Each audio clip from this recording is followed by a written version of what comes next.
안녕하세요.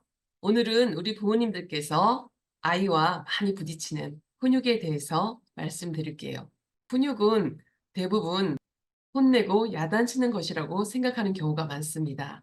하지만 훈육은 무섭게 혼내고 큰 소리를 쳐서 아이가 말을 듣게 하는 것이 아니라 아이에게 바람직한 행동, 어떻게 하면 되는지, 어떻게 하는 것은 안 되는지 알려주시는 거예요. 그래서 이 훈육을 할 때는 부모님의 감정을 가급적 안정되게 내려놓고 시작하는 것이 기본입니다.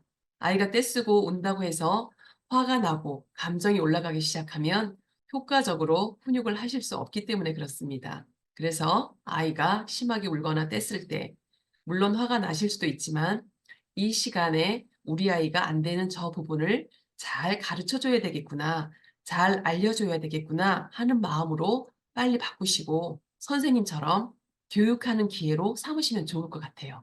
집이나 또는 공공장소에서 아이가 원하는 것을 얻기 위해서 울고 떼쓰는 경우들이 많이 생깁니다. 예를 들어 장난감을 사달라고 계속 떼를 쓰면서 울 수도 있어요. 자, 이럴 때 첫 번째는 아이의 마음을 공감해 주시는 것이 좋습니다. "아, 너 지금 장난감 무척 사고 싶구나. 그런데 못 사서 무척 속상하겠구나. 슬프구나." 이 정도로 아이의 마음을 한번 읽어 주시는 것은 좋습니다. 하지만 이 과정에서 지나치게 설득을 하시거나 설명이 길어지시거나 아이에게 사정을 하거나 "이번에는 참고 다음에는 꼭 사 줄게. 오늘은 그냥 가자. 응, 응." 하시면서 사정을 하거나 애원을 하시는 것은 좋지 않습니다. 공감은 해 주시되 그다음에는 단호하게 부모님이 지시하셔야 됩니다. "오늘은 장난감 사는 날은 아니야. 그치? 약속한 날은 아직 멀었어. 그때 사줄 거야. 그러니까 지금은 그냥 가자." 해서 손을 잡고 가시든가 또 집에서 그렇게 떼를 쓸 때는 분명하게 이야기해 주시면 되는 거예요. "장난감 사기로 약속한 날이 아니야. 살 수 없어." 예, 이렇게 알려주시면 되는 거예요.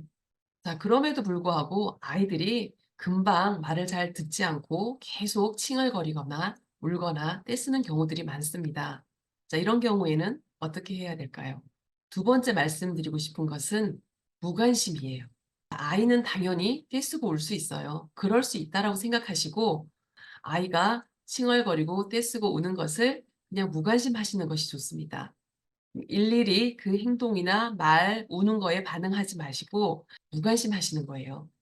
아이들은 이 무관심하는 것을 무척 힘들어해요. 그리고 자기가 할 수 있는 것들을 다 해볼 거예요. 더 크게도 소리 질러 보고 더 크게 발로 차 보기도 하고 뭐 여러 가지 방법들을 써볼 텐데 거기에 동요하지 마시고 무관심하시면 됩니다. 그리고 그 중간중간에 메시지를 한 번씩만 전달해 주세요. "오늘은 장난감 사러 가지 않아. 빨리 와서 밥 먹자." 다시 한번 전달해 주시는 거예요. 자, 이것이 왜 중요하냐면 아이들이 떼쓰고 울다가 시간이 지나면 뭐 때문에 울고 있는지 또 뭐가 문제인지도 모르고 대성통곡하고 우는 경우도 있어요. 그래서 이 방향을 한번 잡아 주시는 것이 좋고 또 한 가지는 지나치게 오랜 시간을 아이에게 무관심하면 '엄마 아빠는 나한테 관심이 없어. 나를 별로 사랑하지 않아. 내 말에 귀 기울이지 않아.' 이렇게 생각할 수도 있기 때문입니다. 그래서 중간중간에 지금 안 되는 이유와 그리고 네가 지금 어떻게 해야 되는지 그것을 메시지로 전달해 주셔야 돼요. 장난감은 "이번 주 주말에 약속한 날 사러 갈 거야. 그러니까 지금 와서 밥 먹자." 이렇게 간단한 메시지를 아이에게 전달만 해 주시면 됩니다. 그다음에 세 번째로는 반응을 해 주셔야 돼요. 무슨 말씀이냐면 아이가 이제 쪼끔 진정이 되고 그 떼쓰는 것을 멈추고 이제 밥을 먹으려고 생각할 수 있어요. 그리고 움직이려고 할 수 있어요.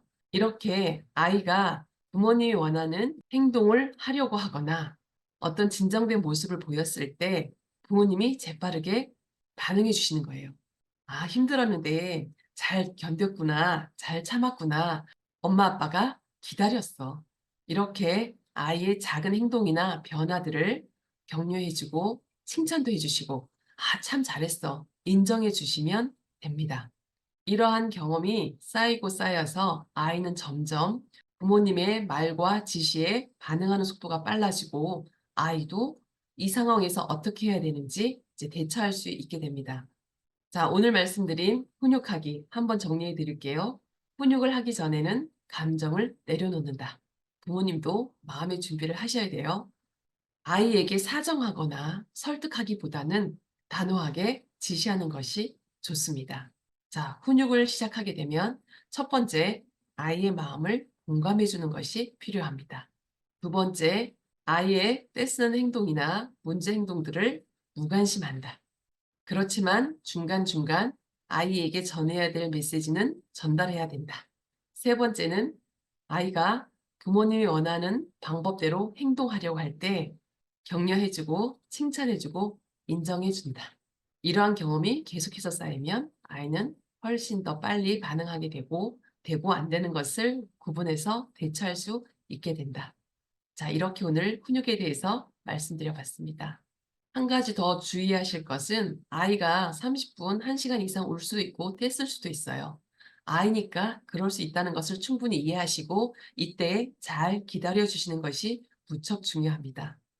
기다리시다가 아이 요구대로 들어주시는 것은 훈육을 실패하는 것이에요. 그래서 마음을 내려놓고 잘 기다려 주셨다가 아이가 결국 부모님의 바람대로 움직일 때 그때 칭찬해 주시면 되는 거죠. 이 기다리기를 잘 하셔야 될 것 같아요. 기다리시면서 화가 나고 속상하기보다 우리 아이에게 가르쳐 주고 알려주는 기회라고 생각하셔야 부모님도 잘 기다리실 수 있을 것 같습니다.